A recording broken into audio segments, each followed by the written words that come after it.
പരിശുദ്ധ പരമ ദിവ്യകാരുണ്യത്തിന് എന്നേരവും ആരാധനയും സ്തുതിയും പുകഴ്ചയും ഉണ്ടായിരിക്കട്ടെ. പരിശുദ്ധ പരമ ദിവ്യകാരുണ്യത്തിന് എന്നേരവും ആരാധനയും സ്തുതിയും പുകഴ്ചയും ഉണ്ടായിരിക്കട്ടെ.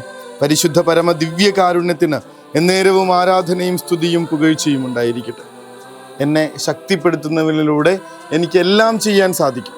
കാലങ്ങളായി നമ്മുടെ ജീവിതത്തിൻ്റെ ഭാഗമായി തീർന്നിട്ടുള്ളൊരു വചനഭാഗമാണത്. എന്നെ ശക്തിപ്പെടുത്തുന്നതിലൂടെ എനിക്കെല്ലാം ചെയ്യാൻ സാധിക്കും. വെറുതെ നിന്ന് കൊടുത്താൽ മതി എന്ന് പറയണേ. ഇന്നത്തെ സുവിശേഷം അതാ കാണിച്ചു തരണേ. ഇതാ കർത്താവിൻ്റെ ദാസി എന്ന് പറഞ്ഞ് പരിശുദ്ധ മാതാവ് ദൈവഹിതത്തിന് കീഴ്പ്പെടുന്ന കാഴ്ചയാണ് നമ്മൾ കാണുന്നത്. കർത്താവിൻ്റെ എല്ലാം നടത്തുന്നത് കർത്താവ്. ആ കർത്താവിൻ്റെ ഇഷ്ടത്തിനനുസരിച്ച് എൻ്റെ ജീവിതം ഒന്നിങ്ങനെ ചേർത്ത് നിർത്തിയാൽ മതി. എല്ലാം നടത്തുന്നത് അവൻ്റെ ശക്തി കൊണ്ട് മാത്രമാണെന്ന് ഒന്നാം വായനയും സുവിശേഷവും നമ്മളോട് പറഞ്ഞു തരും. ആഹാസിനോട് കർത്താവ് അരുൾ ചെയ്യുന്നുണ്ട്, അതിനാൽ കർത്താവ് തന്നെ നിനക്ക് അടയാളം തരും. വേറൊന്നുമല്ല, കർത്താവ് തന്നെ നിനക്ക് അടയാളം തരും.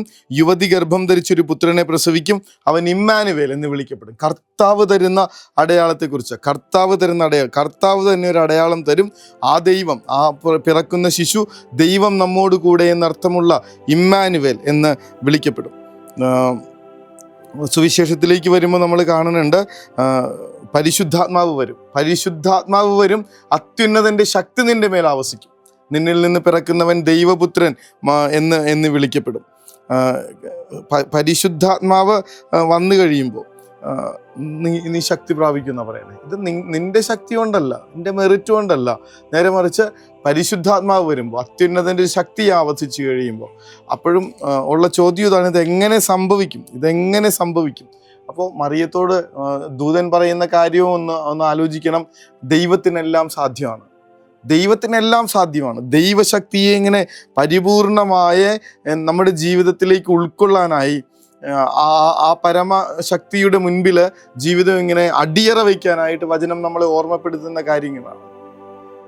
ദൈവം തന്നെ നിനക്കൊരു അടയാളം തരും, ദൈവത്തിനെല്ലാം സാധ്യമാണ്, പരിശുദ്ധാത്മാവ് വരും, അത്യുന്നതൻ്റെ ശക്തി നിന്റെ മേൽ ആവസിക്കും. അങ്ങനെ താഴ്മയോടുകൂടെ അവൻ്റെ മുൻപിലേക്ക് ജീവിതം വെച്ചു കൊടുക്കുന്നവരുടെ ജീവിതത്തിൽ നിന്ന് ക്രിസ്തു പിറക്കുമെന്നുള്ളതാണ് നമുക്കുള്ള സുവിശേഷം. ഈ ലോകത്ത്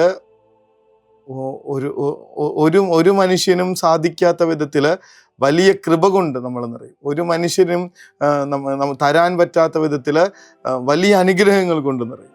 ഈശോയെ കിട്ടണേ, ഈശോയ്ക്ക് ജന്മം കൊടുക്കാനായിട്ടുള്ള അനുഗ്രഹമാണ് പരിശുദ്ധ മാതാവിന് കിട്ടുന്നത്. അതിനുള്ള കാരണം ഇതാ കർത്താവിൻ്റെ ദാസി എന്ന് പറയുന്ന എളിമപ്പെടല്, താഴ്ന്നു കൊടുക്കല്, ജീവിതം സമ്പൂർണമായി വിട്ടുകൊടുക്കല്.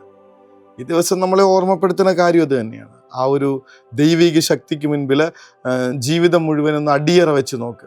ജീവിതത്തിൻ്റെ പ്രയാസങ്ങളുടെയും പ്രതിബന്ധങ്ങളുടെയും നേരത്ത് കർത്താവെ, ഒന്നും മനസ്സിലാവാത്തൊരു സമയത്ത് അങ്ങയുടെ കരങ്ങളിൽ എന്ന് പറഞ്ഞ് എൻ്റെ ജീവിതം വെച്ച് കൊടുക്കും. സ്വസ്ഥമാകാൻ പറ്റുന്നത് കാണാൻ പറ്റും. പരിശുദ്ധ മാതാവ് എങ്ങനെയാണ് ഈയൊരു സംഭാഷണത്തെ ഫേസ് ചെയ്തതെന്ന് പലപ്പോഴും അത്ഭുതപ്പെട്ടിട്ടുണ്ട്. മാലാഖയാണെന്നൊന്നും പറഞ്ഞിട്ട് കാര്യമില്ല. കല്യാണം കഴിക്കാത്തൊരു പെൺകുട്ടിയോട് വന്നിട്ട് പറയാണ്, നീ ഗർഭം ധരിച്ചൊരു പുത്രനെ പ്രസവിക്കും. ആട്ടിയോടിക്കേണ്ട സമയത്ത് പരിശുദ്ധ മാതാവ് ഇങ്ങനെ ജീവിതം മുഴുവൻ സമർപ്പിച്ച് ഇങ്ങനെ അടിയറ വെച്ച്, അത് ആ വാക്ക് ഉപയോഗിക്കണ്ടേ, ജീവിതം മുഴുവൻ അടിയറ വെച്ച് തിരുമനസ്സിനെ സ്വയം താഴ്ന്നു കൊടുക്കുന്ന, വിട്ടുകൊടുക്കുന്ന കാഴ്ചയാണ് നമ്മൾ കാണുന്നത്. അതോടുകൂടെ സ്വസ്ഥയാണ്. അത്രയും നേരം അസ്വസ്ഥയാണ് പരിശുദ്ധ മാതാവെ. ഇതെങ്ങനെ സംഭവിക്കുമെന്നൊക്കെ ഓർത്തിട്ട് അതിനെക്കുറിച്ചുള്ള ചോദ്യങ്ങളൊക്കെ ഉണ്ട്. പരിശുദ്ധാത്മാവ് വരും, അത്യുന്നതൻ്റെ ശക്തി നിന്റെ മേൽ ആവസിക്കുന്നൊക്കെയുള്ള ആ ഒരു വചനത്തിന് മുൻപിലേക്ക് തൻ്റെ ജീവിതം വെച്ച് കൊടുക്കുമ്പോൾ, ഇതാ കർത്താവിൻ്റെ ദാസി എന്ന് പറയുമ്പോൾ പിന്നെ സ്വസ്ഥമാണ്. പിന്നെ ഒരിടത്തും പരിശുദ്ധ മാതാവ് കലഹിക്കുന്നില്ല, ഒരിടത്തും പരിശുദ്ധ മാതാവ് ആകുലപ്പെടുന്നില്ല, ഒരിടത്തും പരിശുദ്ധ മാതാവ് ചോദ്യം ചെയ്യുന്നില്ല. മറഞ്ഞുപോയ മാലാഖ പിന്നീട് ഒരിക്കലും തൻ്റെ മുന്നിൽ പ്രത്യക്ഷപ്പെടാതിരുന്നിട്ട് പോലും ആ പരിശുദ്ധ മാതാവ് ഉലയുന്നതായിട്ട് നമ്മൾ കാണുന്നില്ല. കാരണം ഈ ജീവിത സമർപ്പണമാണ്. പിതാവേ, നിന്റെ കരങ്ങളിൽ എൻ്റെ ആത്മാവിനെ ഞാൻ സമർപ്പിക്കുന്നു എന്ന് അലറിക്കരഞ്ഞിട്ടുള്ള ക്രിസ്തുവിൻ്റെ ഒരു സമർപ്പണം ഉണ്ടല്ലോ. സാധാരണ ഇങ്ങനെ അലർച്ചയോടും നീണ്ട കരച്ചിലോടും ചുറ്റും നിൽക്കുന്നവരെ ചീത്ത പറഞ്ഞുമൊക്കെ മാത്രം സ്വീകരിക്കപ്പെട്ടിരുന്നൊരു കുരിശുമരണം ഒരു കുഞ്ഞുറങ്ങുന്നത്ര ശാന്തതയോടുകൂടെ ക്രിസ്തു ഏറ്റെടുത്തത് എങ്ങനെയാണെന്നുള്ളതിൻ്റെ ഉത്തരമാണിത്. പിതാവേ, നിന്റെ കരങ്ങളിൽ എൻ്റെ ആത്മാവിനെ ഞാൻ സമർപ്പിക്കുന്നു എന്ന് ഏറ്റുപറയാനായിട്ടുള്ള സമർപ്പണത്തിൻ്റെ, മനസ്ഥൈര്യത്തിൻ്റെ വലിയ ശക്തി. കർത്താവെ, ഞങ്ങൾക്കും അത് തരണമേ എന്ന് ഒരുപാട് ബുദ്ധിമുട്ടുകളിലൂടെ കടന്നു പോകുന്നുണ്ട്. ഒന്നും അങ്ങോട്ട് ശരിയാവണില്ല. പലരും പറയുന്ന കാര്യമാണ്, എന്തൊക്കെയോ നടക്കുന്നുണ്ട്, പക്ഷെ ഒന്നും അങ്ങോട്ട് ശരിയാവണില്ല. കൃത്യമായിട്ട് കാര്യങ്ങൾ പറയണത് പോലെ, ആഗ്രഹിക്കുന്നത് പോലെ മുന്നോട്ട് പോകുന്നില്ല.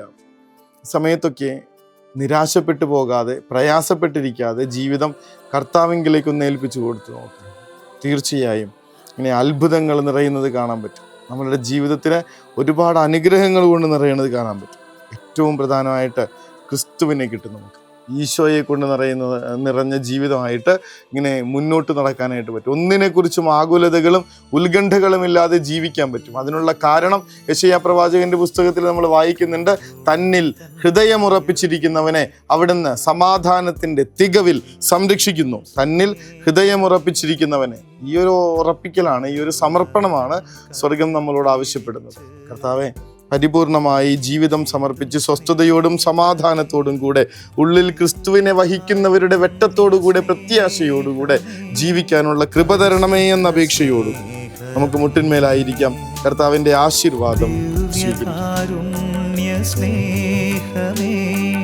പരിശുദ്ധ സ്നേഹമേ, പരിശുദ്ധ പരമദിവ്യകാരുണ്യമേ, അനന്ത സ്നേഹമേ,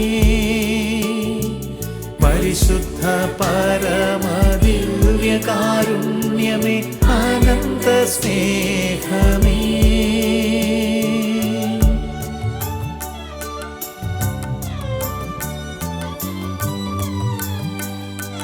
പരിശുദ്ധ പരമ ദിവ്യകാരുണ്യത്തിന് എന്നേരവും ആരാധനയും സ്തുതിയും പുകഴ്ചയും ഉണ്ടായിരിക്കട്ടെ. പരിശുദ്ധ പരമ ദിവ്യകാരുണ്യത്തിന് എന്നേരവും ആരാധനയും സ്തുതിയും പുകഴ്ചയും ഉണ്ടായിരിക്കട്ടെ.